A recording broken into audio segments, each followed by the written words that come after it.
की जय हो, आज के आनंद की जय हो। जय। प्रेम की अगर चर्चा हो रही है तो आज भीमा शंकर महादेव का महत्तम भी ऐसा ही है। भगवान सूत जी ने शौनक आदि ऋषियों को त्र्यंबकेश्वर महादेव का दृष्टांत सुना करके भीमा शंकर का दर्शन कराया। भीमा शंकर महादेव धरती लोक पर ज्योतिर्लिंग के रूप में कैसे स्थापित हुए। श्रावण महीने में सबसे अधिक शिवलिंग अर्चन होता है और अधिक मास शिव महिमा के लिए उत्तम माना है। इस साल तो हमें महादेव के कथाओं के साथ में 12 ज्योतिर्लिंगों का भी महत्व सुनने को मिल रहा है। तो हमारा कल काल तो खत्म हो गया, हम तो सतयुग में आ गए, ऐसा आप अपने अंदर विश्वास पैदा करो। घोर आनंद और शांति और गुण पैदा होते हैं कथा सुनने से।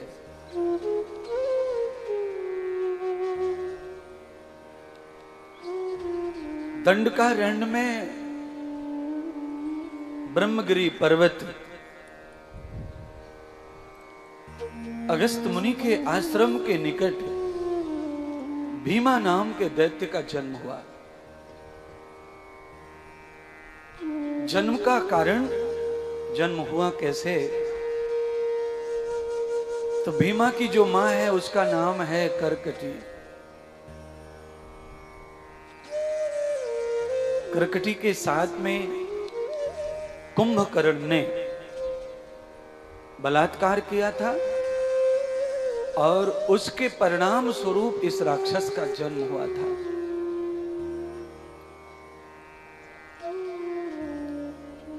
रावण के भ्राता कुंभकर्ण का पुत्र होने के नाते ये बहुत बलवान था।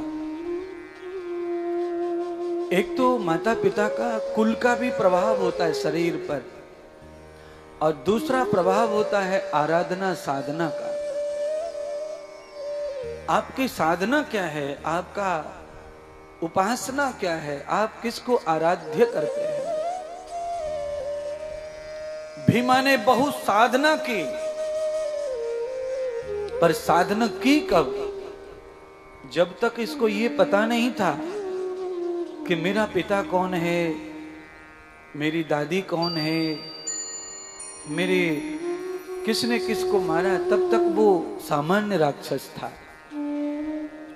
जवान होने के बाद में भीमा राक्षस ने अपनी माता करकटी से पूछा,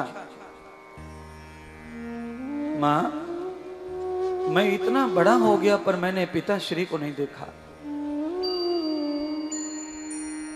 मेरे पिता का एड्रेस चाहिए, मुझे पता चाहिए। मैं पिताजी से मिलना चाहता हूं। और पिताजी क्यों नहीं है हमारे, कहां हैं? तो मां ने कहा, पुत्र मैं विधवा हो चुकी हूं और मेरे 2 पति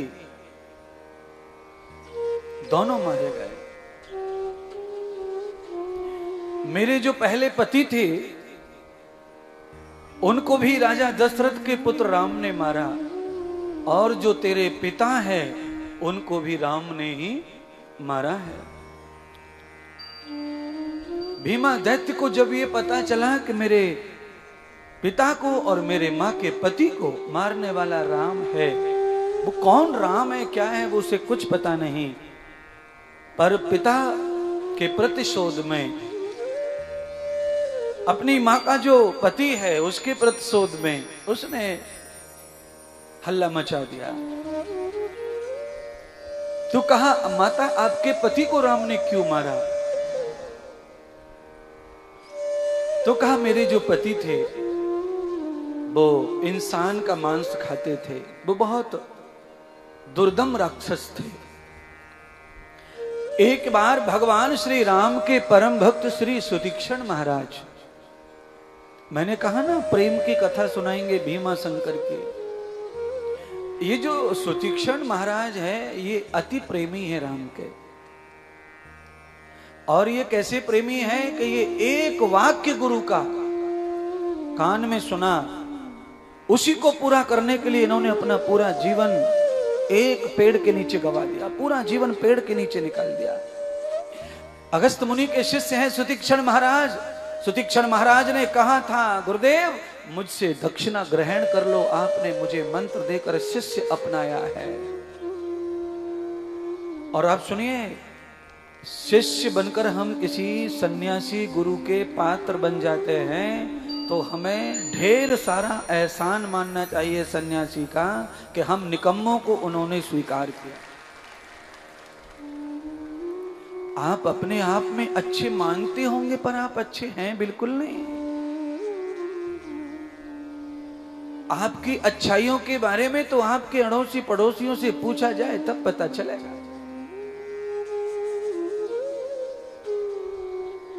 कि आप कितने अच्छे हैं। देखने में तो लड़का खूब सुंदर दिखे पर पड़ोसी से पूछो तो सगाई टूट जाए। सुंदरता धरी रह जाती है, पड़ोसियों का बताने का ढंग अलग होता है, सुंदरता दिखने का ढंग अलग होता है। तो आप में जो अच्छाइयां दिख रही हैं ये अलग हैं, और जो बुराइयां हैं वो दिख नहीं रही वो अलग है, वो पड़ोसी ही बताएगा।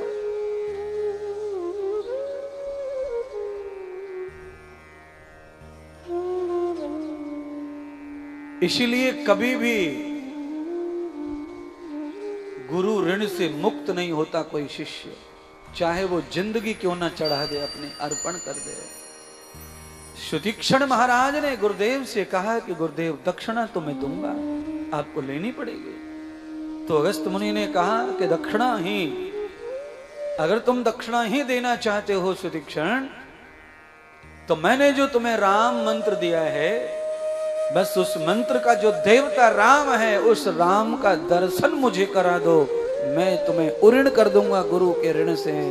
यही दक्षिणा सबसे उत्तम है। और ये दक्षिणा अगर कोई चेला गुरु को देवे तो चेला फिर उऋण हो सकता है, फिर गुरु का ऋण नहीं रहता।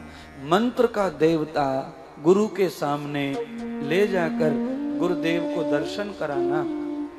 जैसे श्रवण कुमार ने क्या करवाया अपने माता पिता को, है तीर्थों का दर्शन कराया, तो उन्होंने भी उऋण होने का काम किया। मर गया, उऋण हो गया ऋण से, सेवा करते करते ये उऋण हो गए। दर्शन श्रवण कुमार ने दर्शन कराया तो उऋण हो गए।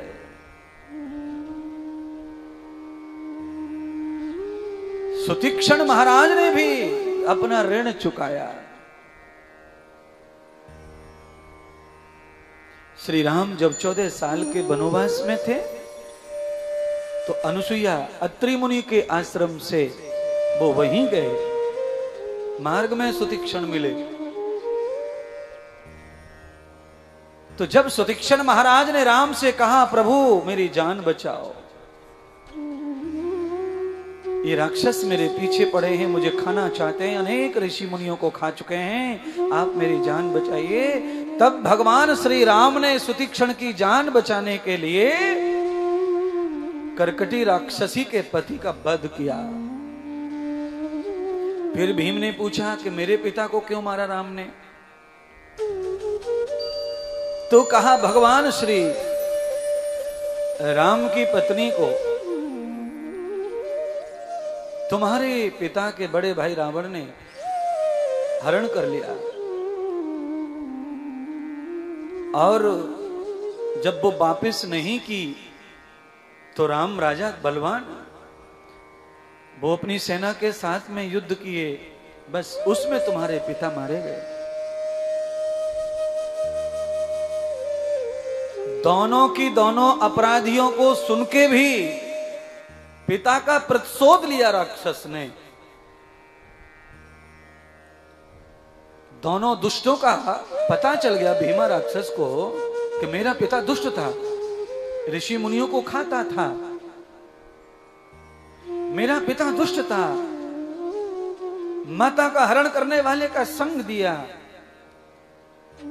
ऐसा नहीं सोचा उसने सोचा कि वो मेरा पिता था और मेरे पिता को जिसने मारा मैं उसे नहीं छोड़ूंगा। तो मैं अब आपसे ये कहना चाहता हूं, दो राक्षस ऐसे हैं जिन्होंने भगवान से डायरेक्ट पंगा लिया। एक राक्षस का नाम है हिरण्यकश्यप और दूसरे राक्षस का नाम है भीमा। ये दोनों ने ही भगवान से डायरेक्ट पंगा लिया। राम को नहीं छोड़ूंगा और दुनिया में जितने भी राम के भक्त हैं उनको भी नहीं छोड़ूंगा। तो आज आप समझ सकते हैं भीमा शंकर जो राक्षस है उसकी जो वंशज हैं, जिनकी औलादें हैं, वो औलादें कौन हो सकती हैं? जो राम भक्तों के ऊपर प्रहार करते हैं वो सब उन्हीं राक्षसों की औलाद है, वो सब उन्हीं का वंश है। अब उनमें कुछ तुम में से भी हैं, तुम में से भी कुछ नकली हिंदू, नकली सनातनी, राम भक्त की टांग खींचने वाले जो लोग हैं वो ऐसा नहीं है दूसरे धर्मी है ना। अरे हिंदू धर्म में आधे से ज्यादा लोग वही हैं जो टांग खींचते।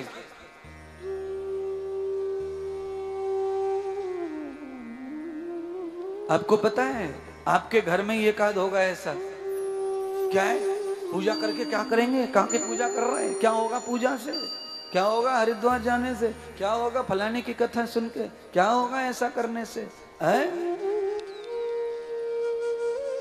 जब भी ये राम के जो दुश्मन है ना तुमसे ऐसे सवाल पूछे, यूं यूं करें, यूं यूं, तब इन नमक हलालों से क्या करेंगे? तो मैं क्या बोलूं, अब गाली तो देना ठीक नहीं है। इन नमक हरामों से आपको भी उत्तर देना है। आपको उत्तर ये देना है, यूं यूं करके कहना है तुमको। कपड़ा पहनने से क्या होगा? रोटी खाने से क्या होगा? सोने से क्या होगा? नौकरी पे जाने से क्या होगा? बड़बड़ करने से क्या होगा? यूं यूं करके घुमा घुमा के उत्तर दो। भाई हमारा कथा सुनने से क्या मिलेगा? तुम पूछो उसको कि रोटी खाने से क्या मिला तुझे? शाम को चढ़ के सोया, सुबह फिर चर रहा, दिन भर चरता रहता, क्या मिला तुझे? है? इतने सारे खेतों के गोभी, पत्ती, पालक सब खा गया, ट्रक के ट्रक खाली हो गए, क्या मिला?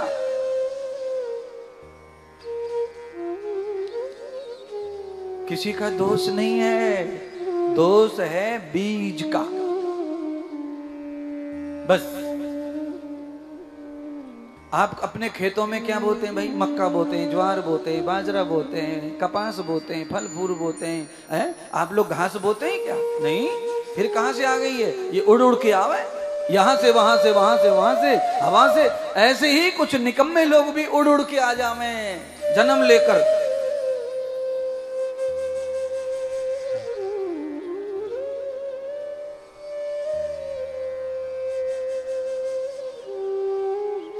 तो क्या होगा भैया?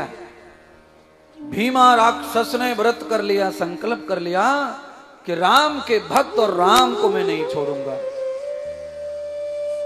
ये कहां गया मालूम है आपको? ये गया आज शुक्राचार्य जी के पास। अभी तक इसने गुरु नहीं ढूंढा।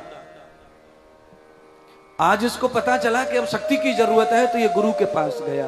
यानी कि पांडाल में जो लोग बैठे हैं ये और टीवी पर जो सुन रहे हैं वो, इतना कान खोल के सुन लो कि वो राक्षस होके भी ये जानता है कि बिना गुरु के शक्ति बढ़ सकती नहीं है। वो राक्षस भी ये जानता है, दुर्जन भी ये जानता है। प्रसार भगवान से भी पंगा लेना है तो भी गुरु चाहिए, वो ये जान रहा है। पर बोलो, कुछ लोग इतने सज्जन हैं, कुछ लोग इतने सीधे हैं, उनको अभी तक ये विचार पैदा नहीं हो रहा है कि हमारी शक्ति क्यों नहीं बढ़ रही है, क्या कमी है। हम इतना काम करते हैं, हम इतना यश करते हैं, इतना ये करते हैं, उतना वो करते हैं, फिर भी हम सब फेल क्यों हैं। उनको समझ में नहीं आता कि हमारी फेल होने का फेलियर क्या है। तो मैं कहना चाहता हूं तुम्हारा फेलियर एक है और वो है कि तुम्हारे जीवन में जो जगह खाली है, रिक्त स्थान, वो गुरु का है। उसे भरो, पूरा का पूरा तुम्हारा आंसर क्लियर हो जाएगा और तुम्हारा प्रश्न समाधान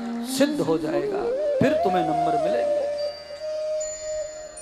हमारे पौराणिक महात्मा संत कहते हैं कि बिना गुरु के किसी पूजा पाठ का फल मिलता नहीं, तीर्थ का फल मिलता नहीं, गंगा नहाने का फल मिलता नहीं, बाप का श्राद्ध करने का फल मिलता नहीं, पिता को जलाने का भी फल मिलता नहीं, गुरु के बगैर।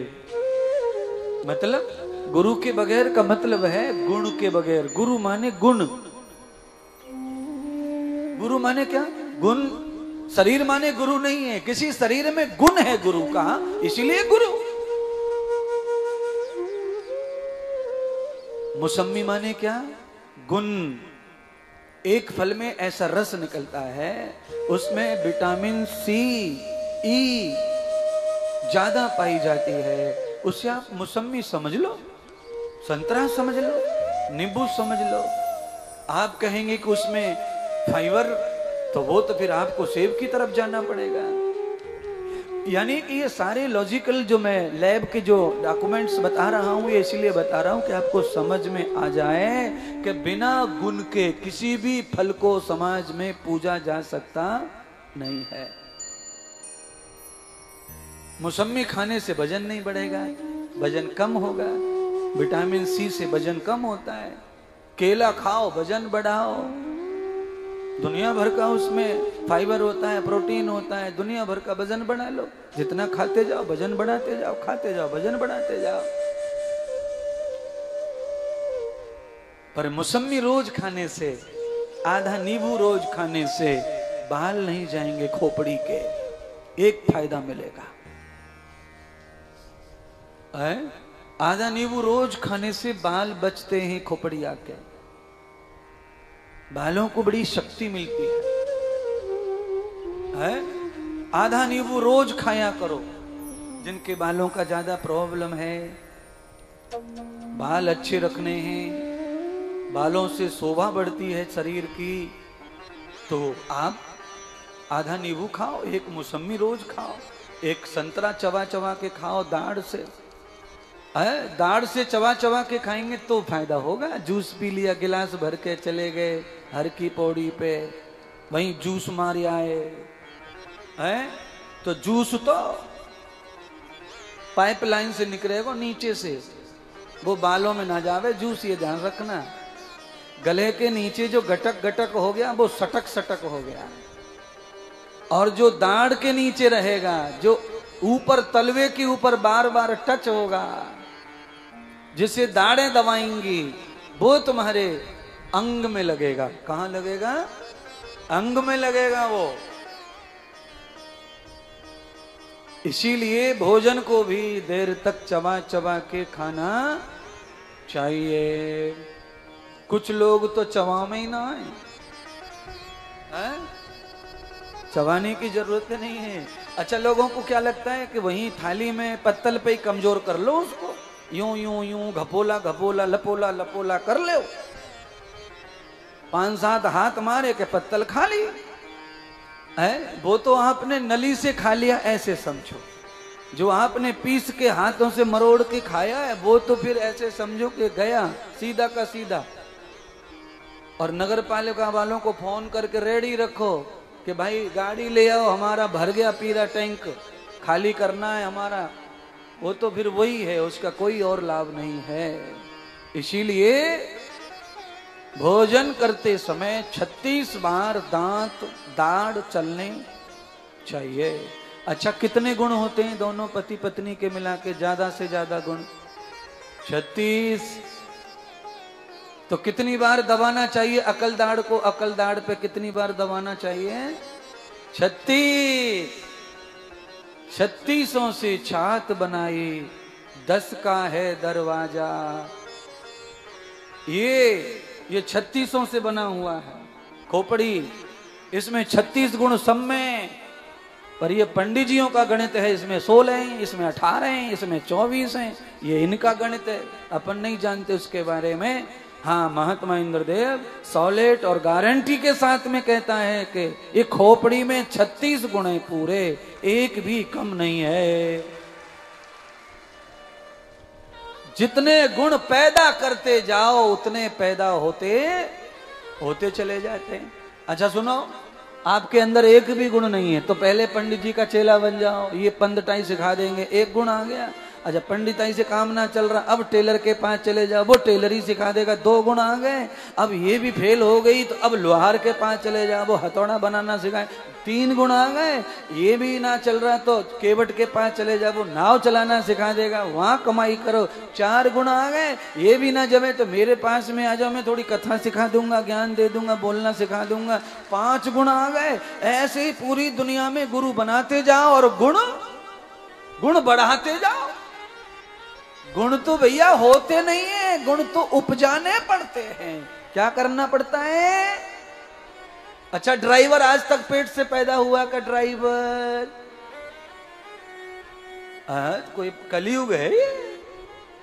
हो सकता है, क्योंकि आपको पता ही है द्वापर में भगवान सुखदेव पैदा होके सीधे जंगल को चले गए, तो कलयुग में हो सकता है कोई पैदा होके सीधा मोटरसाइकिल लेके चले जाए। पुर्र कलयुग है, कलयुग कुछ भी हो सके। कलयुग में तो है कुछ भी। सब लोग बोले भाई मैं तो सुनूं और सुनी सुनाई कह रहा हूं, सब लोग कहे मैं भाई कलयुग में तो सब संभव है, कछु है सके। सच बात है, कुछ भी हो सकता है कलयुग में। अभी कलयुग में कल परसों नहीं है, 5-4 महीने हो गए,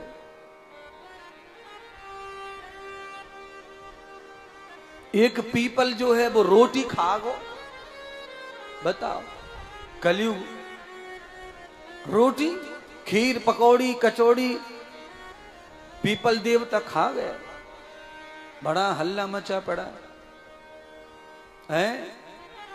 अच्छा रोटी खाने को वैसे पंडित जी क्या जरूरी है? 5-4 रोटी थाली में धरी है, वो सब समाप्त करनी है, तो क्या जरूरी है शरीर में?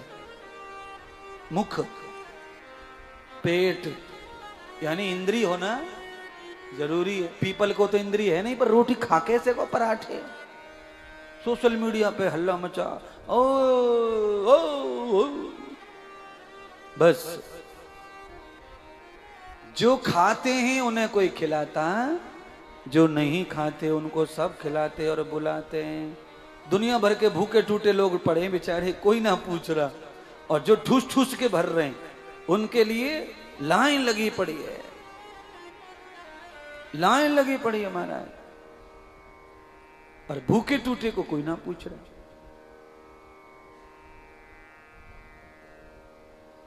है भूखे टूटे को नहीं पूछ रहा कोई। ये तो प्रेम की बात है ऊधो, बंदगी तेरे बस की नहीं है। ये तो प्रेम की बात है ऊधो, बंदगी तेरे बस की। थोड़ा ढोलक की आवाज थोड़ी ज्यादा गूंज रही है बाहर, थोड़ा कम कर दे बाहर का पंडाल का, उनको जितनी जरूरत हो उतना बढ़ा दे मॉनिटर में। ये तो प्रेम की बात है ऊधो, बंदगी तेरे बस की नहीं है। ये तो प्रेम की बात है ऊधो, बंदगी संतुष्टि तो होनी चाहिए, तेरे बस की नहीं है। ये तो प्रेम की बात है ऊधो।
परवाह जिंदगी की, जो असल में है मस्ती में डूबे, उन्हें क्या परवाह जिंदगी की। जो असल में है। अपने आप भेज दिया है भगवान ने ये भजन। भगवान श्री कृष्ण स्वयं उद्धव को समझा रहे हैं। उद्धव के पास में क्या है? ज्ञान का भंडार है, पर एक चीज नहीं है। वो क्या है? प्रेम। गा भाई।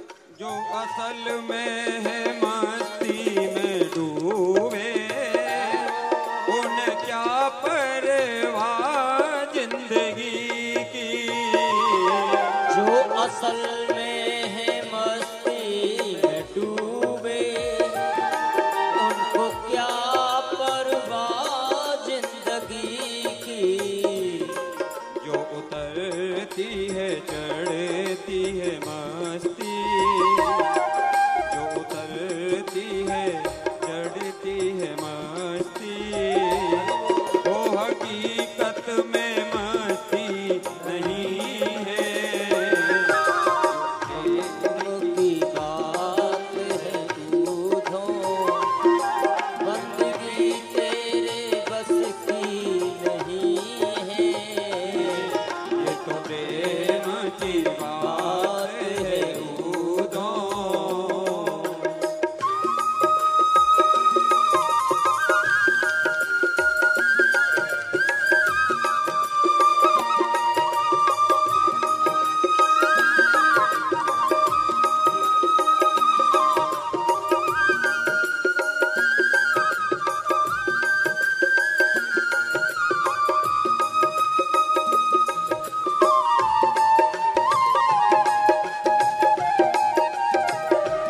जय हो।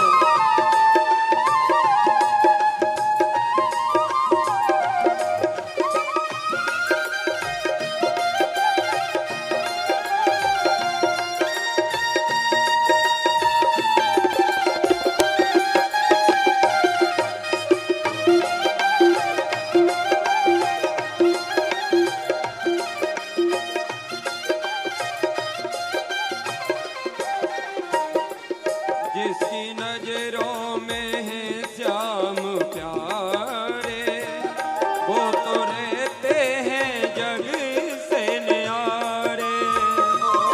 जिनकी आँखों में है श्याम प्यारे, वो तो रहते हैं जग से न्यारे। जिसकी नजरों में है श्याम प्यारे, वो तो रहते हैं जग से न्यारे। जिनकी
पूछा, उनकी पूजा में सुन ले उदो, प्रेम वालों ने कब वक्त पूछा, उनकी पूजा में सुन ले उदो, या दम दम में होती है पूजा, या दम दम में होती है पूजा, सर झुकाने की फुर्सत नहीं है, ये तो प्रेम की बात है,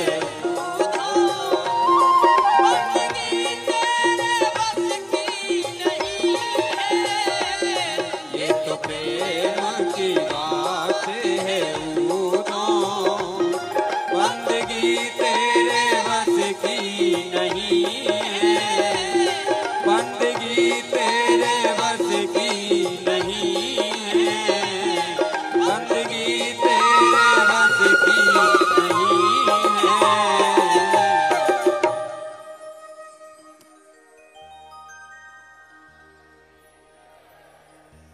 ये तो प्रेम की बात है उधो, बंदगी तेरे बस की नहीं है। कुछ लोग तो माला फेरते फेरते ही लड़ पड़ते महाराज, माला फेर रहे हैं और लड़ाई शुरू। दिखना रो मैं पैर पे मैं चप्पल तोड़ दी, मेरे पैर पे पैर धर दियो, अरे तेरी ऐसी तैसी करे। 45 रुपए की फटी घिसी चप्पल के लिए माला भाला भजन भजन सब भूल गया। इसीलिए आज की जो कथा है उसे ध्यान से सुनो। ज्ञान बिना आचरण का रेलगाड़ी भर के भी बेकार है, और आचरण एक चुटकी भर भी जिंदगी को संवारने के लिए बहुत बड़ा पहाड़ है। एक गुण से आदमी पार हो जाता है। वो कौन सा गुण है? प्रेम।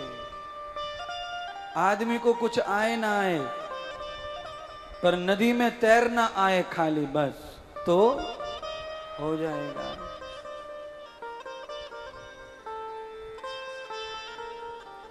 5-6 महात्मा नाव में बैठ गए, नाव में सवारी कर रहे, बढ़िया संस्कृत बोल रहे, श्लोक बोल रहे, जा रहे।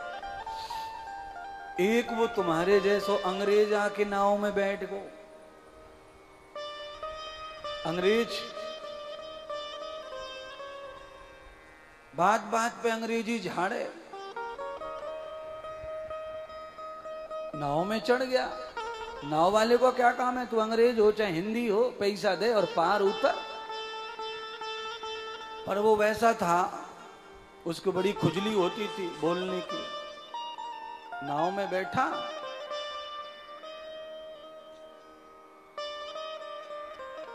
नाव चलाने वाले से बोलना शुरू कर दिया। क्यों भाई, तुझे अंग्रेजी आती है? केवट ने कहा नहीं, अंग्रेजी कहां से आएगी, हम तो अनपढ़ हैं, हमें तो हिंदी भी ना आती, हम तो अपनी भाषा बोलें। अच्छा, तुझे कार चलाना आता है? केवट ने कहा कभी देखा ही नहीं अपन ने तो ऐसा।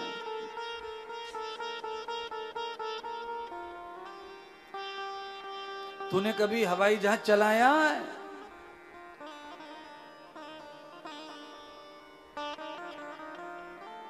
तुझे आता है चलाना हवाई जहाज? तुझे कागज पे चित्र बनाना आता है क्या? केवट ने कहा नहीं आता, नहीं आता, नहीं आता। भाई हम कुछ नहीं जानते, हम तो गंवार है, गरीब है, हमें कुछ नहीं आता।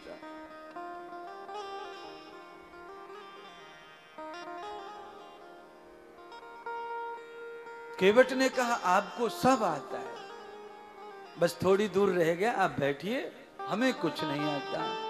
तो ऐसा योग आया महाराज कि अचानक नदी में ऐसे गोल गोल से चक्कर से खाने लग गो पानी, भंवर पड़ गया। अब नाव डूबे, बाबा लोग भी तैयार, केवट भी तैयार। अब नाव डूबे, केवट ने पूछा, अंग्रेजी आती है ना तुमको? हवाई जहाज, ट्रक सब आता है, अब बच के दिखाओ। केवट ने कहा कि मुझे खाली एक ही गुण है मेरे पास में, और वो गुण है तैरना आता है।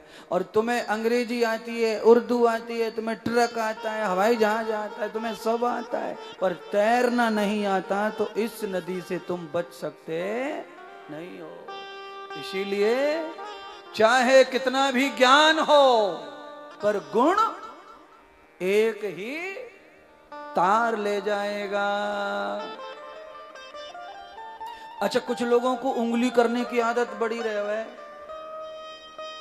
हाँ, एक छोरी है देखवे वारे आए, ननद तो ननद ही रहे, छोरा वारे की छोरी दो, एक बरकटी सी और एक लंबे मारवारी सास। लड़की देखने के लिए मौसी सास को मत लाओ। ये लड़का की जो मौसी रहती है ना, वो तो पूरी खौसी रहती है, वो तो कमी निकारे वगैरह मानेगी ना।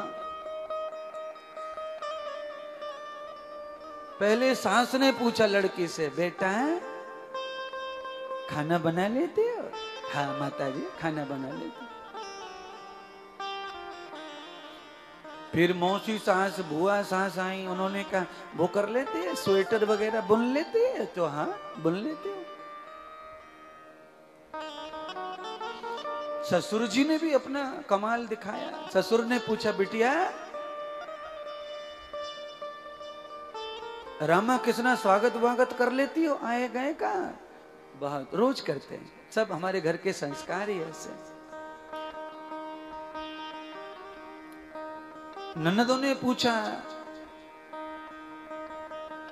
अंग्रेजी बोल लेती हो? हाँ पढ़ी हूं, एमए तक बोल लेती हूं। सबका हो गया। अब जिसके साथ में ब्याह होना था उसका भी नंबर आया, लड़के का। तो सबने कहा कि भाई तू अंदर जाके अकेले में पूछ ले। तो उसने अकेले में पूछा,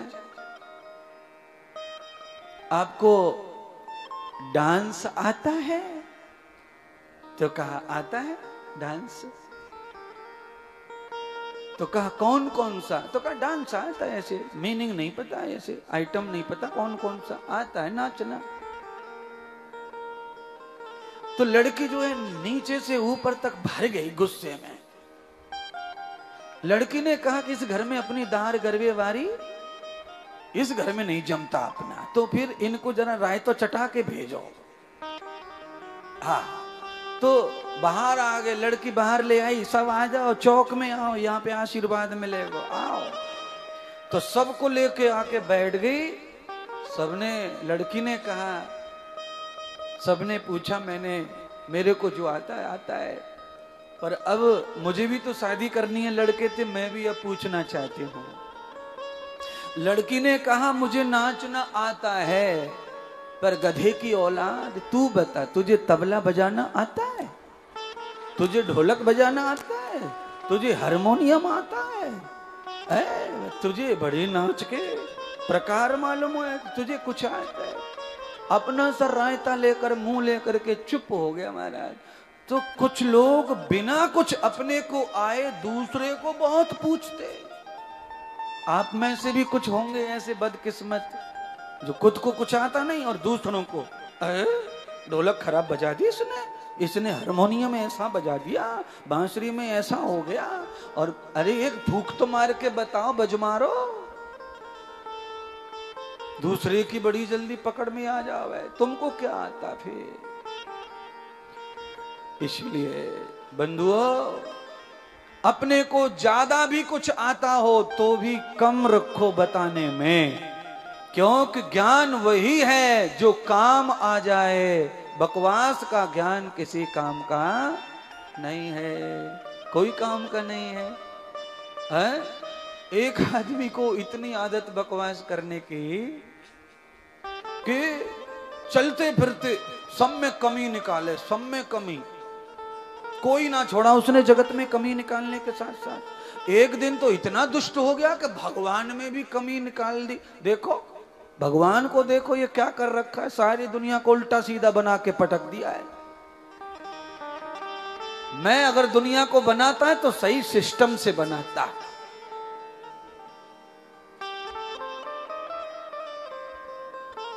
आप समझ गए होंगे। उसने कहा देखो ये छोटी सी बेल पे काशी फल, इस पे इतनो बड़ो लौकी, ये बेल टूटी जा रही है वजन के मारे, और इतने बड़े बड़े पेड़ पौधे दरखते, छोटे छोटे से गुलरिया गुलर बड़ के पेड़ पे, ये क्या कर रखा है भगवान ने।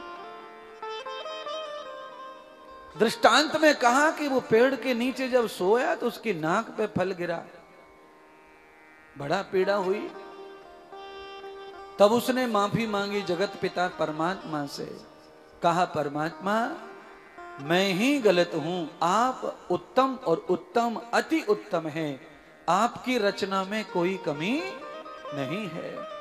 आज इस पेड़ के ऊपर अगर वो होता कद्दू तो मेरो कद्दू ही हो जाता। तो आज भला करे ठाकुर जी के इस पेड़ पर आम का फल लगाता छोटा।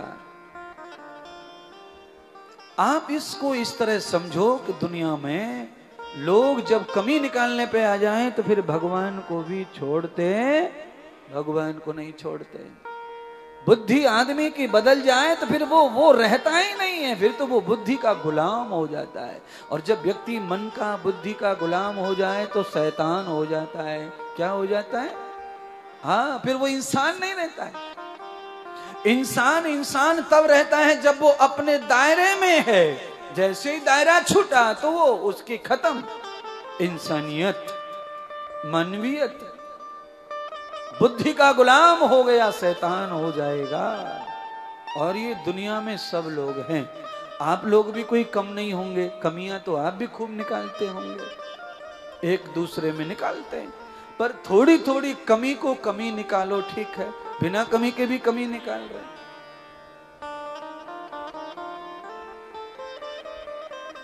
अगर कोई हमें पूछे कि हमें नाचना आता है कि नहीं, तो पहले जवाब में आप ये कहो कि तुम्हें बजाना आता है कुछ है? भाई मैं तो ऐसा ही सुन रहा हूं। एक गाना वृंदावन में गाते हैं लोग, उस गाने में यही बात कही गई है जो मैं कहना चाह रहा हूं। गाने की लाइन मुझे आधी अधूरी सी याद आ रही है, वैसे समझाने के लिए उतनी भी काफी है। गाने की लाइन है, सावरिया ऐसा गीत सुना, मैं नाचूं तू गा। यानी कि गोपियां भी भगवान को कह रही हैं, अगर हमें नाचना है तो तुम गाओ तो हम नाचेंगे। ऐसी तान सुना, तान का मतलब यही है स्वर। अब इससे मेरी बात सिद्ध हो गई कि कोई भी तुम्हें कहे तुमको आता नाचना, तो तुम सीधा जवाब दो कि तुझे आता है बजाना। तू तबला बजा, ढोलक बजा, देख ले फिर मेरा इरादा, एक एक ताल मेरे शरीर से निकलेगी। नाचना भी ये भगवान की कला है। नाचना भगवान नटवर की कला है। आप बहुत सारी मूर्तियां आपने देखी होंगी, ऐसे गोल से चक्र में कृष्ण खड़े हैं, नटवर टेढ़े मेढ़े हुए रखे महाराज।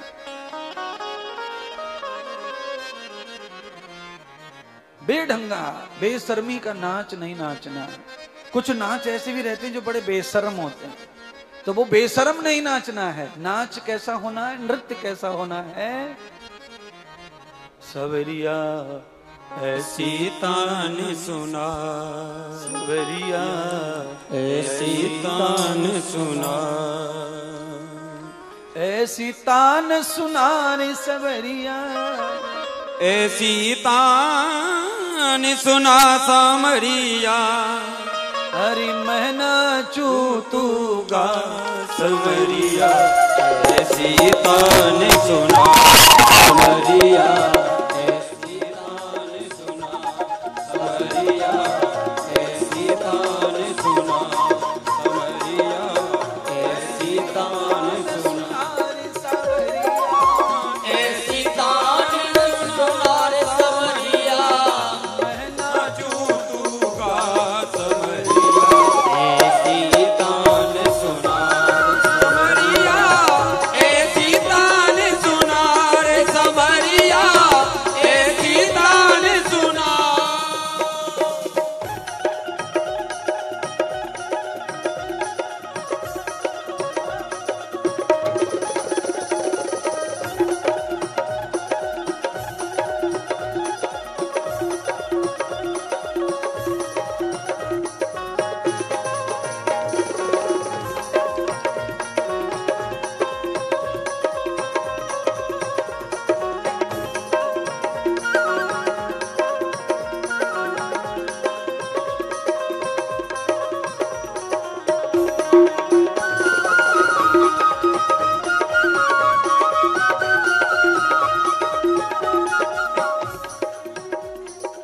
ये क्या है?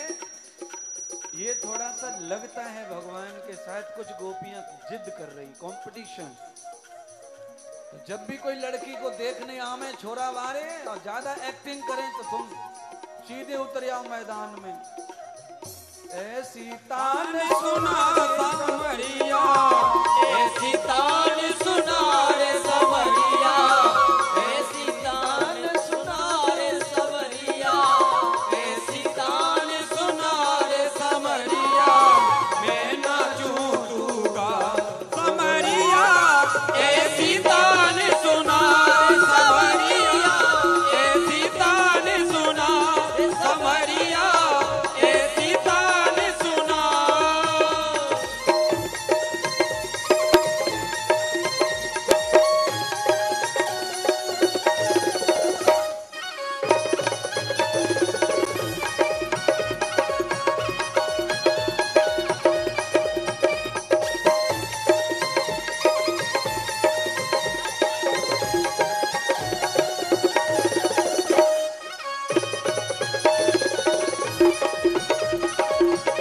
जय हो माता बिहारी लाल की।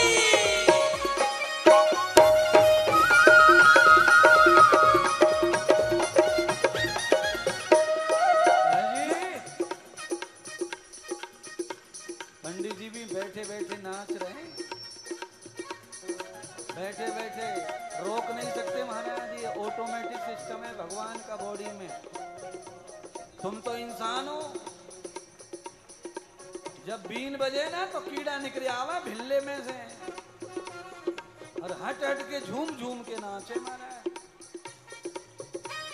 शरीर को रोका जा सकता है पर तरंगों को रोका जा सकता। ऐसी तान सुना रे सवरिया, ऐसी तान सुनार समरिया, ऐसी तान सुनार समरिया, ओ पीछे वालों, ऐसी तान सुनार समरिया, ऐसी तान सुनार समरिया, मैं नाचूं तू गा समरिया, ऐसी तान सुनार समरिया, ऐसी तान सुनार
बैठी है लाश बूढ़ी बूढ़ी ये ना मटक रही है अच्छे से।